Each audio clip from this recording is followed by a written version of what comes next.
Je m'appelle Mariam, j'ai 30 ans, je suis étudiante infirmière en 3e année à l'IFSI Théodore Simon.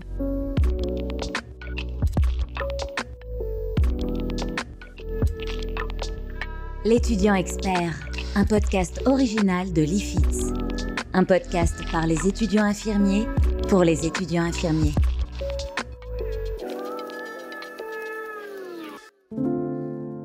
J'ai effectué mon stage international au Sénégal, dans la ville de Thiès, qui est à 40 minutes de la capitale Dakar.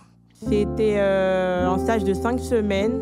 J'ai effectué 4 semaines à l'hôpital régional de Thiès et ensuite 1 semaine au dispensaire. Je suis partie à ce stage avec un deuxième étudiant qui s'appelle Khalidou, qui est aussi à l'IFSI Théodore Simon avec moi.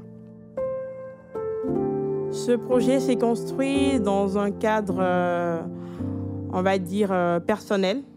On va dire qu'au début, moi, je voulais aller en Côte d'Ivoire pour un stage. Et il fallait être au moins deux étudiants pour le faire. Du coup, j'ai essayé de chercher dans ma promo s'il y avait des étudiants qui seraient intéressés pour aller aussi en Côte d'Ivoire avec moi. Le terrain de stage, ça aurait été plus facile pour moi de le trouver et l'hébergement, tout ça. Mais je n'ai pas trouvé d'étudiants pour m'accompagner. Et ensuite, on a reçu un mail. Quand on était en fin de 2e année, on a reçu un mail de Madame Mokedem qui a proposé, en fait, via une association, de faire un stage au Sénégal. Du coup, comme le Sénégal, c'est mon pays de cœur, parce que j'ai quand même grandi avec des Sénégalais. J'étais en Côte d'Ivoire avant.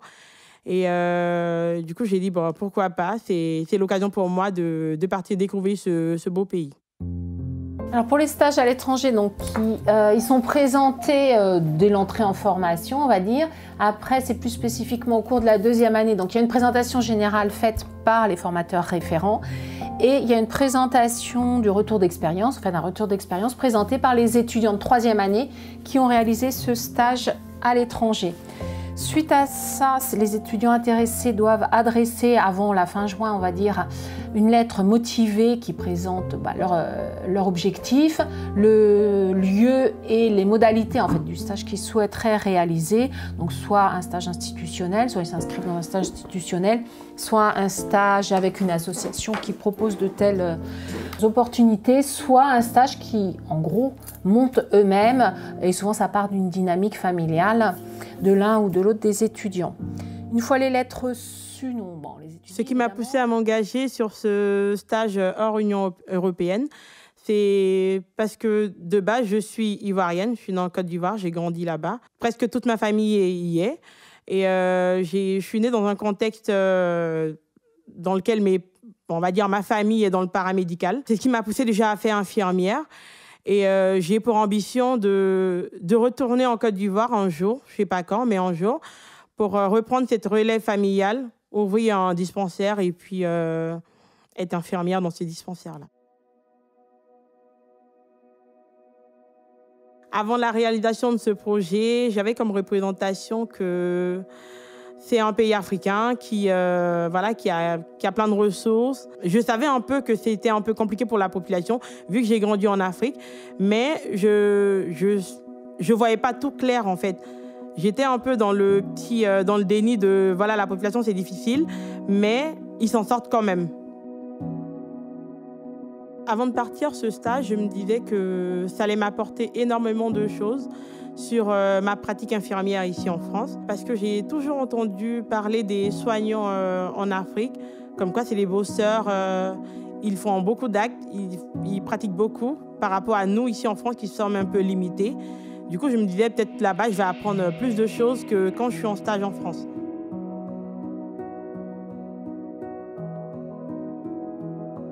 Je ne connaissais pas le Sénégal en tant que tel, je le connaissais que de nom.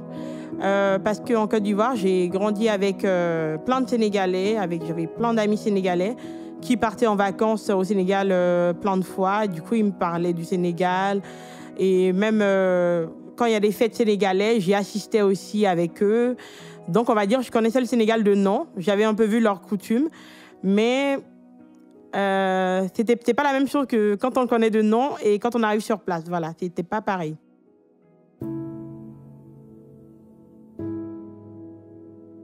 Les choses auxquelles il faut penser avant de partir à ce genre de stage à l'étranger, Personnellement, moi, je suis allée à l'Institut des maladies tropicales à Avicenne. J'ai vu un médecin qui m'a fait des vaccins. Il m'a fait la méningite, la fièvre jaune. Il m'a fait le vaccin de la fièvre typhoïde. Il m'a donné aussi un traitement antipaludéen que je devais prendre tous les soirs parce qu'il m'a dit le traitement il dure 6 heures. Donc en fait, il te protège tout au long de la nuit pour pas que les moustiques ils te donnent le paludisme. J'avais aussi une moustiquaire qui m'avait prescrit, mais je ne l'ai pas acheté, j'ai préféré l'acheter sur place là-bas.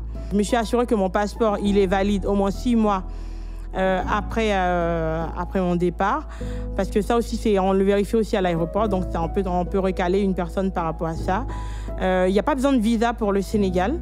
Du coup, je suis partie comme ça avec mon passeport français. Et puis, voilà, j'avais ma trousse de toilette, un peu le nécessaire pour le voyage. Voilà.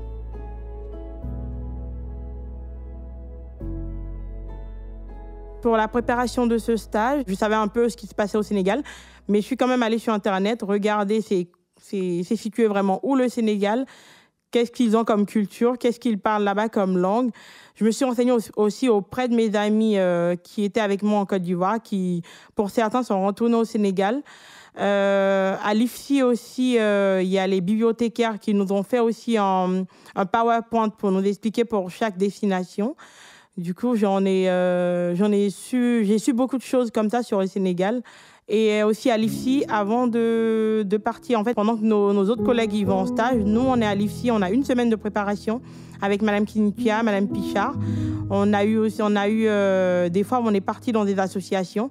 On est allé visiter Ikambéré, l'association Vivre Ensemble. On a parlé d'interculturalité, comment se positionner par rapport à la population qu'on va rencontrer là-bas. On a vraiment parlé un peu de tout ce qui englobe l'Afrique. On a eu aussi des moments à l'IFSI, on a fait des sketchs. Les sketchs, en fait, qu'on a fait, c'était vraiment on avait des fiches où, par rapport à chaque pays, on nous demandait, par exemple, qu'est-ce qu'ils ont, par exemple, comme ressources culturelles, qu'est-ce qu'ils ont comme ressources financières. Voilà, des choses comme ça, qui consistaient à nous faire comprendre ce à quoi on allait faire face, en fait, dans ces pays-là. Parce qu'il n'y avait pas que le Sénégal. Il y avait nous qui allons au Sénégal, il y avait le Comore, il y avait aussi la Guinée. Et on a eu un moment, on était nombreuses dans la salle. Il y avait Madame Mokédé, Madame Kinitia, Madame Pichard, il y avait les bibliothécaires. On était dans une salle tous ensemble. L'objectif, c'était vraiment de nous faire comprendre qu'il y a d'autres cultures qui existent et qu'il faut accepter les cultures des autres. Il ne faut pas les rejeter. En fait, il faut s'adapter par rapport à l'autre qui est en face de toi. Il faut s'adapter à sa culture.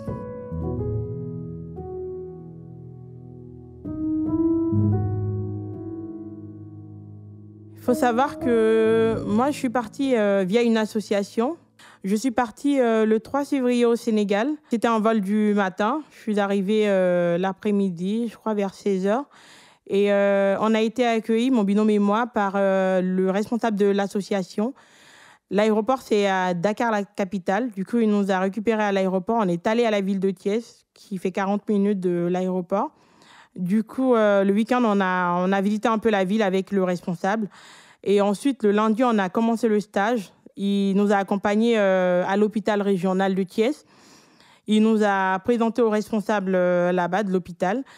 Et le responsable nous a demandé dans quel service on veut commencer. Parce qu'il faut savoir que nous, on avait 4 semaines à l'hôpital. Et durant les 4 semaines, on avait le choix de choisir les services par semaine. Donc, il nous a demandé quel service on veut. Moi, j'ai voulu commencer en maternité. Mon binôme, il a voulu commencer en médecine interne. Du coup, il nous a dispatchés comme ça.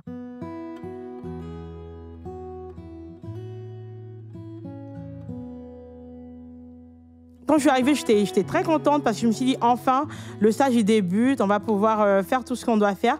Et quand je suis arrivée, c'était le choc total. C'est pas du tout les mêmes choses, ça n'a rien à voir avec la France. Donc, quand je suis rentrée dans la salle de maternité, j'étais choquée. Les femmes, elles étaient toutes là, dans la chambre, toutes allongées sur des lits. Et il n'y avait pas de barrière entre elles. Il n'y avait vraiment pas ce truc d'intimité. Donc, j'étais un peu choquée déjà par ça. Quand je suis allée voir l'équipe, je leur ai dit bonjour. Aussitôt, elle m'a dit, l'une des sages-femmes, elle m'a dit d'aller prendre une tension artérielle à une patiente.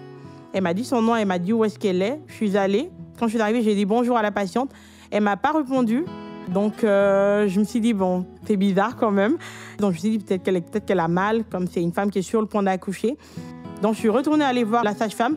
Je lui ai dit, la dame, elle ne parle pas, vous êtes sûre que c'est elle? Elle m'a dit, oui, c'est elle. Mais elle parle Wolof. Donc, je dis, comment je vais m'en sortir? Elle m'a dit, tout le monde parle Wolof ici. Tu ne parles pas Wolof? J'ai dit, non, je ne parle pas Wolof.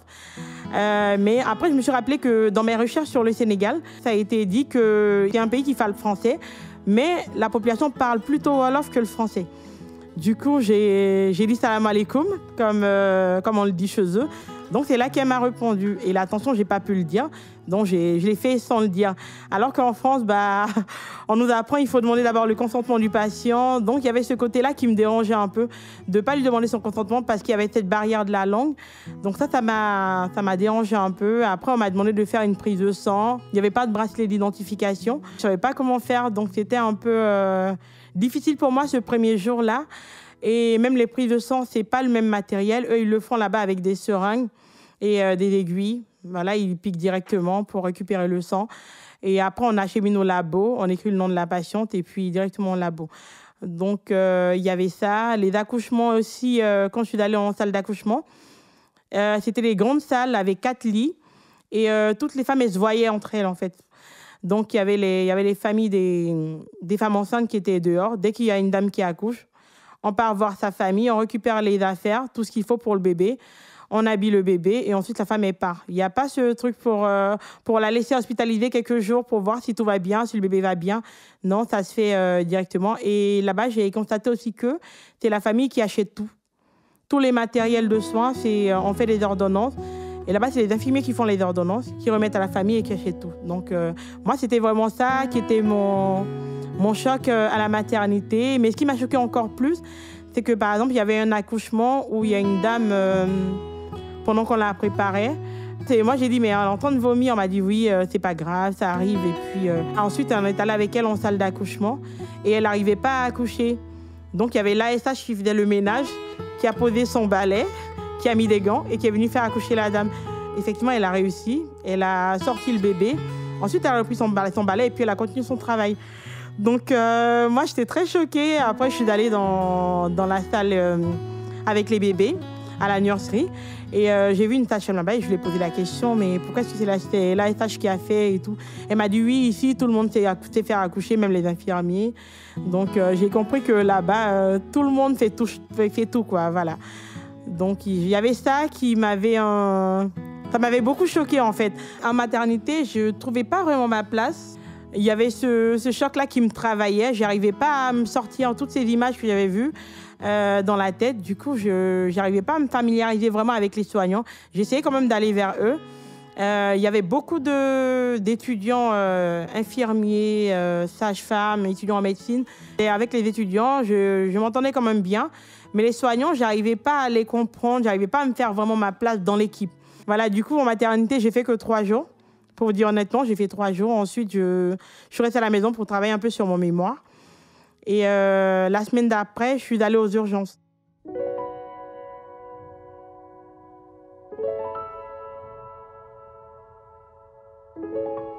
Durant mon stage aux urgences, il y a un bus qui a fait un accident. Et dans lequel il y avait 70 personnes. Du coup, il y a eu beaucoup de victimes, il y a eu des morts, il y a eu plein de blessés. Du coup, les patients, ils venaient qu'arriver, ils venaient que venir et tout. Avec mon binôme, on était un peu isolés au début. C'était difficile à gérer parce que quand on voyait les patients comme ça arriver, je ne vais pas tout vous expliquer, mais on a vu plein de choses, des choses qu'on n'avait jamais vues de notre vie. Et du coup, voilà, les urgences, j'ai fait 1 semaine là-bas. Ensuite, je suis allée en néonatologie. Il y avait des bébés. Ça aussi, j'avais un petit choc parce que les bébés, ils sont un peu livrés à eux-mêmes. En fait, en gros, il y a les soignants de nuit, mais qui partent à 7 heures. Nous, on arrive là dans le service à 8 heures. C'est-à-dire qu'entre 7 heures et 8 heures, il n'y a pas de soignants. Donc, les bébés, ils sont tout seuls. Après, moi, j'ai quand même posé la question, mais pourquoi est-ce qu'on laisse ces bébés-là tout seuls comme ça? On m'a dit, de toute façon, il y a la famille qui est là. Effectivement, il y a la famille qui est dehors, qui attend. S'ils ont besoin d'eux pour des médicaments ou quoi que ce soit, on les appelle, ils vont les acheter pour les ramener dans le service. Parce qu'ils n'ont pas tout. Par exemple, c'est les patients qui achètent, du coup, ils font avec le peu qu'ils ont. Par exemple, ils vont utiliser une même seringue pour tous les soins du patient. C'est-à-dire le patient, sa famille achète la seringue. Toute la journée, c'est la même seringue. Ils vont prendre pour faire tout, les injections, tout. Du coup, il y avait ça qui m'avait un peu choquée. Mais je me suis dit, de toute façon, ça coûte de l'argent. Les familles, souvent, ils ne travaillent même pas. Ils n'ont pas assez de moyens. Donc, c'est normal qu'on ne leur impose pas d'acheter une seringue par soin ou une compresse par soin. C'est vraiment le peu de matériel et ils font de grandes choses avec. Donc, on va dire que pour finir, en fait, au début, il y avait ce questionnement. Mais au fil du temps, j'ai commencé à me dire, mais finalement, ils font du beau travail. Ils travaillent bien, donc je me suis sentie bien. Jusqu'à la fin de mon stage, j'étais vraiment très contente de tout ce que j'ai accompli là-bas. Et ensuite, je suis partie en dialyse. Bon, là, la dialyse, c'est toute autre chose. C'est différent de tous les services. Il y a même une infirmière qui nous a dit là-bas, ça, c'est la France de l'hôpital.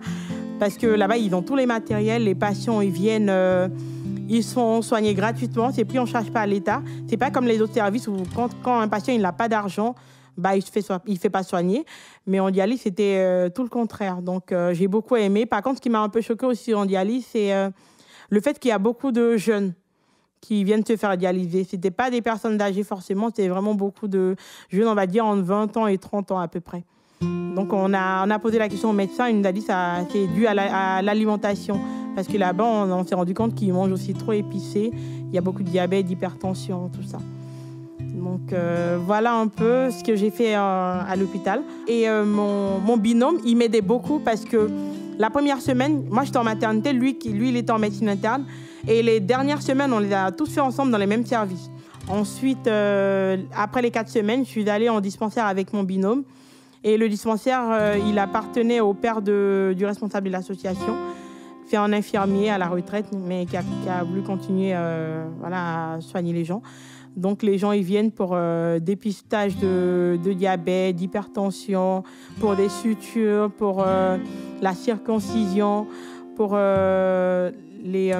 le suivi de grossesse, pour le planning familial, voilà. Donc, on faisait un peu de tout ça, quoi. Voilà.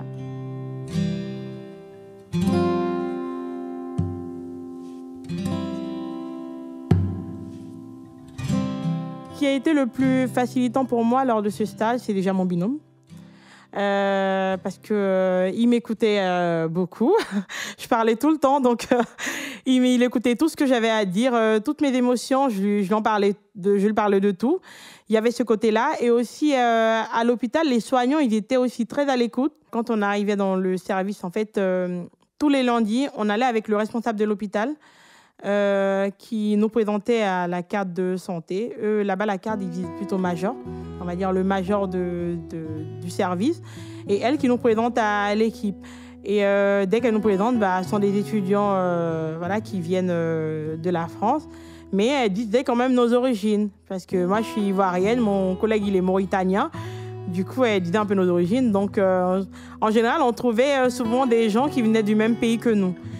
Donc, on était très bien accueillis. Ils nous demandaient comment ça se passe en France, comment on fait ça. Voilà, ils demandaient un peu sur nos pratiques ici. Et ça nous faisait plaisir aussi de leur expliquer. Et on n'était pas les seuls étudiants parce qu'ils ont l'habitude de recevoir des étudiants français. La Croix-Rouge aussi, on voit beaucoup des étudiants là-bas. Du coup, on avait aussi dans le service des étudiants d'Otifsi qui étaient avec nous. Donc, eux, on connaît un peu les pratiques de la France. Du coup, on essayait d'en parler entre nous, on faisait un petit débriefing. Sinon, l'accueil, franchement, ils étaient tous les services, on est partis.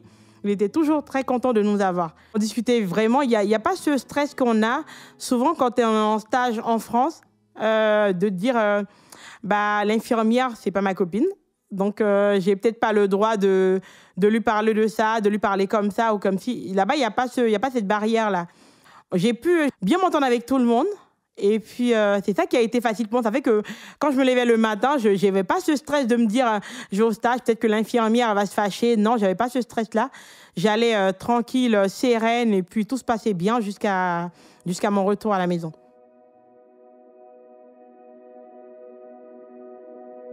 Le plus difficile pour moi lors de ce stage, c'est déjà la barrière de la langue. Il y avait aussi le côté asepsie. Je n'avais pas trop à comprendre leur façon de faire. Mais par exemple, je sais pas, je prends un exemple, une compresse qui tombe, bah, on la reprend et puis on continue le soin. Donc ça, c'est des petits trucs qui étaient un peu difficiles. Je me suis pas sentie trop encadrée quand j'étais à l'hôpital. On va dire durant la maternité, les urgences et même la néonate, il n'y avait pas cet encadrement infirmier à stagiaire. Moi, je posais des questions. Voilà, quand je posais des questions, on me répondait. Mais c'était pas vraiment de l'encadrement, en fait. C'est comme si j'étais un collègue qui arrivait et qui ne savait pas trop c'est quoi le protocole du service et on lui expliquait. Voilà, je me suis vraiment sentie encadrée qu'en dialyse et en dispensaire. En dialyse, c'est vraiment les machines. J'avais jamais fait la dialyse en France. Du coup, je suis arrivée. Dès que je suis arrivée, il y a un infirmier qui m'a pris sous son aile et qui m'a expliqué comment ça marche la machine, comment on fait avec les patients pour la fistule. Franchement, il m'a fait vraiment un cours d'anatomie sur le rein. Là, franchement, c'est quelques jours que j'ai fait là-bas. C'était vraiment encadrement. Je touchais à la machine, mais tous les jours, on m'expliquait, on me réexpliquait pour que je comprenne vraiment comment ça marche. En dispensaire, pareil, parce que là-bas, en dispensaire, on faisait le dépistage du paludisme. Comment savoir qu'un patient il a anémie, comment savoir qu'il a la fièvre typhoïde, parce que là-bas, on fait le dépistage, on va dire, pour le paludisme avec des petits tests qu'ils appellent le TDR. Et pour l'anémie, c'est à l'œil. En fait, il suffit de regarder les yeux du patient pour savoir s'il est anémié. Voilà, c'est des trucs comme ça. Donc, le monsieur avec qui on était, il nous a vraiment encadré sur ça, sur la circoncision. Je ne l'ai pas fait, mais il m'a expliqué un peu comment est-ce qu'on fait. Pour le suivi de grossesse, il m'a expliqué aussi comment faire pour vérifier le col, pour voir la taille du fœtus. Voilà, là, je me suis vraiment sentie encadrée. Mais les autres services, c'était vraiment de la causerie, voilà. Oui, c'est vrai, c'est important. Alors oui, on garde le contact dans le sens où on demande une fois par semaine. Bon, cette année, c'était le mardi, parce que j'étais partie, sur le week-end, donc on laissait le temps d'arriver. Donc tous les mardis, ils sont censés nous envoyer un mail qui relate un petit peu ce qu'ils ont fait. Après, sans rentrer dans les détails, l'idée, c'est effectivement de garder un lien, de savoir si tout va bien. À ces mails, on répond à chaque fois. Enfin, moi, j'ai toujours répondu toutes les semaines à toutes les destinations pour savoir que j'en ai content d'avoir des nouvelles. Ils envoient des photos également. Et bien évidemment, s'il y a quelque chose, on peut tout à fait intervenir. Après, il y a les téléphones. Maintenant, avec WhatsApp, c'est facile. Mais oui, on les laisse en autonomie, on les laisse gérer, se débrouiller. Mais s'il y a besoin, évidemment, oui, on est forcément là. Et ça, on le dit aussi d'ailleurs, il y en a qui sont jeunes quand même, pour rassurer les parents qu'on donne nos numéros en leur disant que les parents peuvent nous appeler s'ils ont plus de nouvelles, s'ils s'inquiètent, etc. On est disponible, c'est normal quand même aussi pour répondre. Durant le stage, on était tenu d'informer l'IFSI, de leur donner des nouvelles tous les mardis, de tout ce qui s'est passé durant le stage, même les endroits qu'on a visités, tout ça. Il fallait qu'on explique un peu à l'IFSI tout ce qui s'est passé. Du coup, on faisait un mail avec des photos de tous les actes qu'on a fait durant le stage, dans quel service. Et on avait aussi le WhatsApp de Madame Kinutia et de Madame Pichard, sur lesquels on pouvait envoyer des messages en cas de besoin extrême. Donc voilà, on s'est senti vraiment accompagnés par elle, parce que quand on envoyait ce mail, directement, elle nous répondait. Voilà, si elles n'ont pas compris certaines choses, elles nous disent là, j'ai pas compris, essaie de développer plus pour que je comprenne. Voilà.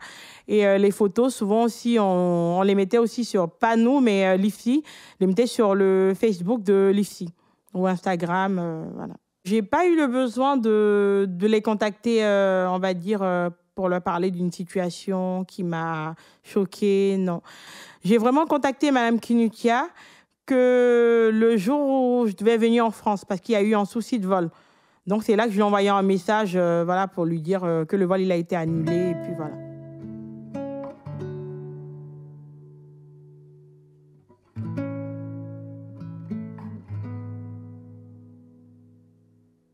Ce stage, ça m'a permis d'explorer on va dire, le pays, parce qu'on allait en stage, c'était en 7 heures par jour. Donc, on avait les 5 jours, on allait tous les jours, sauf le samedi, dimanche. Je prenais mon week-end pour découvrir le pays. Du coup, on est allé à Dakar avec mon binôme. On a fait l'île de Gorée. J'avais toujours entendu parler de l'île de Gorée, tout ça. Donc, on est parti sur place. C'était très bien, c'était émouvant.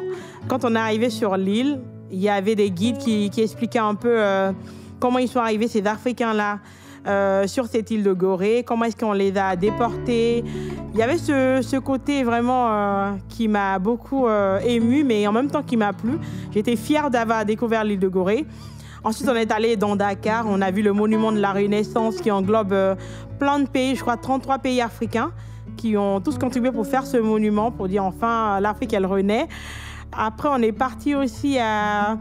Ils ont un ensemble d'îles, en fait. Ça s'appelle les îles de Siné Saloum. Donc, on est parti sur l'une des villes parce qu'on ne peut pas visiter toutes les villes.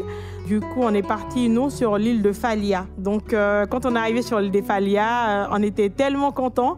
À peine on est arrivé, il y avait un mariage. Automatiquement, quand ils nous ont vus, ils nous ont pris, ils nous ont introduits dans le mariage. On était vraiment au cœur de la chose. J'ai fait des photos avec la mariée.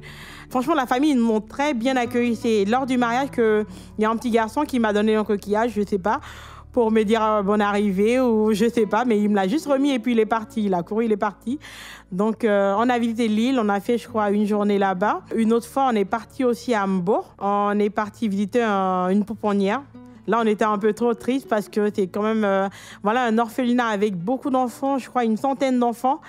Et on a vu ces bébés-là, quand ils nous ont vus, ils étaient vraiment collés à nous. Ils voulaient plus nous lâcher. Il y avait ce truc aussi, mais ça nous a quand même plu d'aller les voir.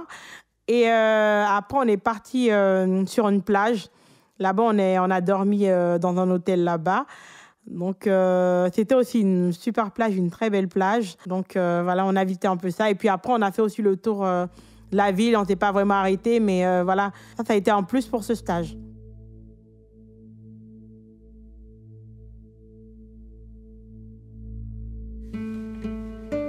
Concernant la durée du stage, c'était de 5 semaines. On a fait 1 semaine de préparation, ensuite 5 semaines sur place au Sénégal. Et après, on a fait 2 semaines à l'IFSI pour un débriefing de tout ce qu'on a vécu là-bas. Durant ces 2 semaines de débriefing, on a eu à parler de nos expériences de chaque groupe. On va dire déjà dans le groupe et ensuite individuellement. Donc, chacun disait un peu ce qu'il a vécu sur le plan émotionnel, culturel. Ça, si on peut dire indifférent, oui, ça. En tout cas, vous avez constaté ça. Après, on aura peut-être, je pense que ça va peut-être se discuter avec Rose, etc. Mais je ne suis pas sûre qu'on puisse dire qu'ils soient indifférents. Certains, ils passent tellement à autre chose comme ça. L'enfant, il peut être devant nous, elles vont parler d'autres choses, elles vont rigoler entre eux. Ouais, mais l'enfant, il est mort devant, il est là, encore allongé. Hein. Oui, mais ce rapport à la mort, il est différent. Voilà. Oui, et puis il y a aussi certainement des conditions qui expliquent, on reviendra dessus. Pour l'instant, là, on va exprimer les ressentis, on ne cherche pas à analyser, à comprendre, poser. On essaie de prendre des éléments clés. Et je pense que c'est des choses qu'on pourra reparler, notamment avec Rose, qui est de culture. Elle est où déjà, Camerounaise. Cameroun, qui certainement vous apportera un éclairage. Mais en tout cas, personnellement, moi, ça m'a fait grandir. Ouais. Ça m'a fait beaucoup changer parce qu'il y a des choses que j'ai pu voir, comme on a parlé là, que j'aurais pas pu voir ici. Et ça m'a fait... Ma vision des choses, elle a complètement changé. C'est plus la même. Préciser. Par exemple, si je suis confrontée à ce genre de situation là dans la vie, je vais plus savoir comment gérer mes émotions, on va dire. Je vais plus savoir... je sais pas comment expliquer. Après ça, on a eu aussi un cours avec un formateur de l'IFSI qui nous a fait aussi un cours vraiment sur l'interculturalité qui était très intéressant d'ailleurs. Ensuite, on a eu aussi un moment de convivialité où chacun ramenait un plat de chez lui et on a bien mangé, on a goûté un peu de tout. On a eu aussi, durant le stage, on avait demandé de ramener un objet qui nous a tenu à cœur là-bas. On en a parlé, on a discuté. En fait, on a fait le tour vraiment sur toutes ces 5 semaines. Qu'est-ce qu'on a vu, qu'est-ce qu'on n'a pas vu, qu'est-ce qu'on aurait voulu voir, qu'est-ce qu'on aurait voulu faire. On a parlé aussi des moments difficiles, comment est-ce qu'on a réussi à gérer ça. Et il y a eu aussi l'intervention des 2 associations qu'on avait vues avant d'aller en stage. C'est en fait, en gros, dans les 1 semaine qu'on a fait avant de partir, c'était elle qui vraiment nous a parlé de la culture, de ce qu'on peut voir qui peut nous choquer. Moi, il y avait ce qui m'a un peu truc dans la culture, c'est qu'il y a le côté religieux. Je suis aussi musulmane, mais il y a le fait qu'ils sont beaucoup musulmans au Sénégal, mais ils ont aussi ce concept de marabout, tout ça. Et moi, c'est des trucs que je connaissais pas. Donc ça, je savais pas trop. Du coup, je me suis renseignée un peu auprès des Sénégalais qui m'ont expliqué un peu, oui, nous, on croit à tel marabout. Voilà, c'est vraiment leur culture et j'ai accepté leur culture. Donc, elle nous demandait un peu, est-ce qu'on a accepté leur culture, est-ce qu'on s'est adapté aux gens. Donc, elle a fait ce tour-là, en fait, dans les groupes pour voir un peu. Donc, c'était ça. On a beaucoup aimé vraiment les 2 semaines et ça s'est bien passé. Quand je prends du recul, je me rends compte que ça a été très enrichissant pour moi parce que j'ai vu beaucoup de choses. Quand je me projette un peu dans l'avenir, je me dis... Finalement, peut-être dans le service, je vais faire super attention au matériel. Je vais pas prendre un truc en trop alors que j'en ai pas besoin. Parce que là-bas, je sais qu'ils en ont énormément besoin. Ma façon de voir les choses sera maintenant différente. Je vais m'adapter à chaque patient. Bon, ça, je le faisais avant dans mes stages. Mais je sais que là, je vais plus m'adapter aux gens par rapport à leurs différentes cultures, par rapport à leurs ressources. Je vais tenir compte de tout ça. Pourquoi je dis ça? Là-bas, il y avait cette barrière de la langue. Le fait qu'il y avait cette barrière de la langue, je peux dire que ça m'a aidé un peu par rapport à ça, en fait. Parce que je me mettais vraiment au niveau du patient. J'essayais de l'écouter bien avec... prendre un peu ses mots et voir les petits mots que moi-même j'ai appris pour déchiffrer ce qu'il veut dire exactement. Finalement, vers la fin de mon stage, j'arrivais à comprendre les patients, en fait. Je ne comprenais pas toute la phrase qu'ils m'ont dit, mais je prenais quelques petits mots dans ce qu'ils disent pour savoir exactement ce à quoi ils veulent en venir. Donc, je pense que je serai un peu dans ces petits accompagnements avec le patient ici. Même si c'est un patient qui parle français, mais il y aura ce petit aspect-là qui va beaucoup m'aider aussi dans mon futur métier, quoi.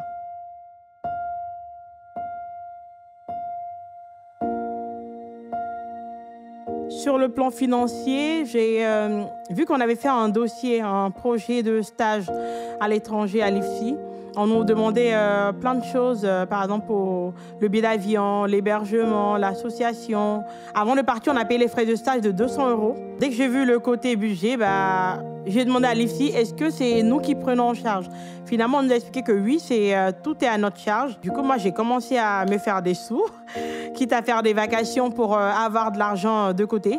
Donc, je me suis renseignée un peu auprès de mes amis qui vivent au Sénégal, du niveau de vie là-bas.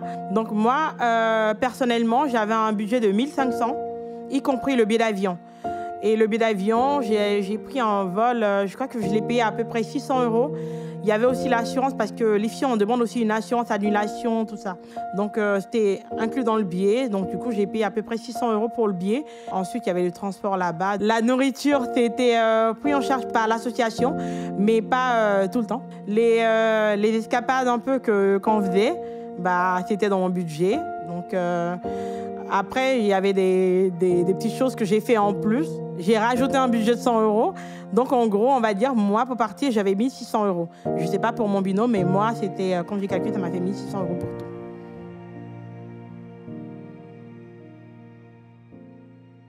Professionnellement, je dirais que le fait d'aller en stage en Afrique m'a permis d'avoir aussi confiance en moi. Parce que j'ai toujours eu ce souci-là de ne pas avoir confiance en mes capacités. On me l'a toujours dit en stage.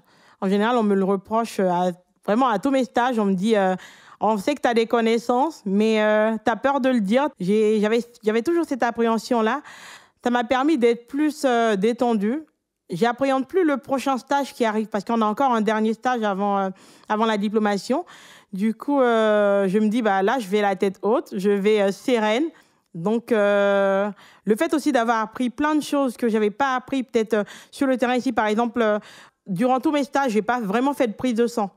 C'est quelque chose que je n'ai pas eu l'occasion de le faire en stage, mais là-bas, j'en ai fait plein. J'ai fait plein de poses de cathéter. Donc ça, je peux dire que ça m'a aussi forger, voilà. En stage, j'ai plus peur de me dire, je vais faire une prise de sang à un enfant parce que là-bas, j'en ai fait plein. J'ai pas peur de poser un cathéter, j'ai pas peur de poser une perf, voilà. Donc, ça m'a apporté, je peux dire, des connaissances aussi au niveau professionnel. Au niveau personnel, le fait de découvrir d'autres cultures, tout ça, personnellement, ça m'a beaucoup aidé. Les conseils que je peux donner aux étudiants qui souhaitent aller en stage à l'international, c'est déjà de bien se préparer en termes de vaccins, de traitements antipaludéens, parce que surtout en Afrique, il y a beaucoup de paludisme. Donc, d'avoir ce petit traitement-là, ça aide beaucoup. Parce que moi, je n'ai pas eu le paludisme parce que je prenais bien mes traitements tous les soirs, comme l'a dit le médecin. Faire ces vaccins pour ne pas avoir de soucis à l'aéroport par rapport au vaccin de la fièvre jaune. Et aussi le budget. Moi, comme j'ai dit, j'ai eu 1 600 € de budget. Après, moi, c'est parce que j'ai acheté beaucoup de choses aussi. Donc, mais avoir au moins le minimum pour le transport, la nourriture, ça, c'est le premier conseil. Ensuite, de ne pas faire de comparaison entre les soins qu'on voit au stage et la France, parce que si on veut rester dans ça, on ne va pas profiter de son stage. On va toujours se dire, mais ils font mal, ce n'est pas de bons soignants. Alors que non, c'est des soignants qui sont très efficaces, qui font très bien leur travail avec le peu de matériel qu'ils ont. Je pense que durant le Covid, on a entendu un peu dans les échos comme quoi, durant le Covid, il y avait un manque de matériel et les soignants, ils ont fait avec ce qu'ils avaient. Donc, je pense que c'est dans un contexte comme ça aussi que les soignants, ils se débrouillent un peu dans ces pays-là. Et de retenir aussi que c'est des bons soignants parce qu'ils font beaucoup de choses et ils ne se plaignent jamais. Voilà. Aussi, ce que je peux rajouter, c'est de bien faire des recherches sur le pays dans lequel vous allez partir. Voir un peu comment ils sont au niveau culturel. Qu'est-ce qu'ils parlent comme langue? Ça peut aider. Par exemple, si ils parlent, comme dans mon cas, qui parlent le Wolof, comme ça, vous faites un petit lexique avec les mots de base. Comme on dit bonjour, bonsoir, comment ça va? Voilà, des petits trucs comme ça. Qu'est-ce qu'ils font? Qu'est-ce qu'ils ne font pas? Quelle est la religion? Parce que c'est ça, il faut s'adapter là où on part. En fait, dites-vous que vous pourrez aller découvrir plein d'endroits. Donc, si vous pouvez, allez-y. Et puis, ça va vous faire du bien. Ce stage, si je devais le résumer en quelques mots, je dirais ça m'a donné des connaissances. Et s'il fallait le refaire, j'allais le refaire. Je suis fière de l'avoir fait. J'ai de bons souvenirs. J'ai gardé plein de contacts aussi là-bas. Et franchement, c'est un stage que je souhaite à tout le monde. Cette aventure, si je devais la qualifier, je dirais qu'elle était magnifique. L'étudiant expert, un podcast original de l'IFITS.